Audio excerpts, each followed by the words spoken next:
It's said that everything is possible under murabaha. Everything in conventional banking can be replicated in Islamic banking. But what we've got to do is think about the issues of substance over form, and that's an issue that's really coming through to the fore at the moment. Substance over form is the real structure behind these Islamic banking products.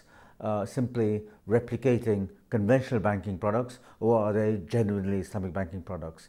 And to get that, we've got to look at not just the Quran, just look at the Hadith.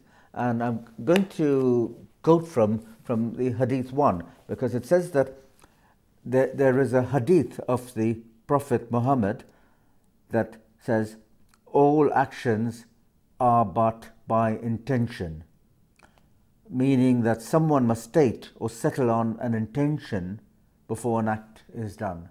And that's the Hadith 1 of the 40 Hadiths. And really go through that again. Actions are but by intention, and every man shall have but that which he intended. And by way of an example, the Hadith 1 says, thus he whose migration was for Allah and His Messenger, his migration was for Allah and His Messenger.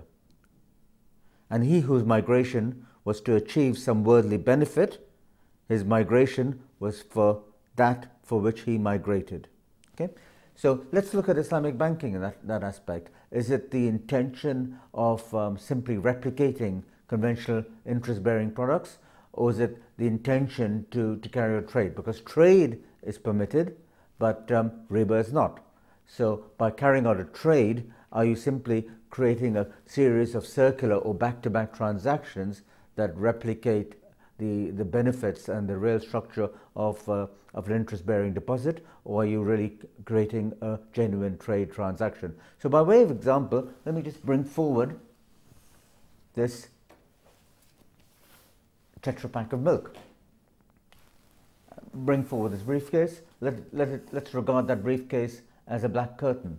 So in terms of commodity murabaha, one could simply do a commodity murabaha, never mind commodities on the London Metal Exchange, never mind commodities based on wheat or something else. Let's look at this 1 litre Tetra Pak of milk.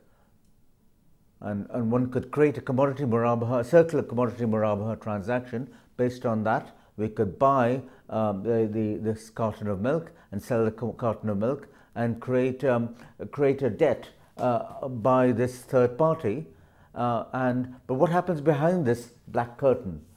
We've done a commodity muraba based on genuine halal pint of milk or litre of milk, but behind the black curtain, what does that party do? It can simply invest in the money markets. It can invest in illegal haram products such as pork bellies, or it can invest in all sorts of derivative structures.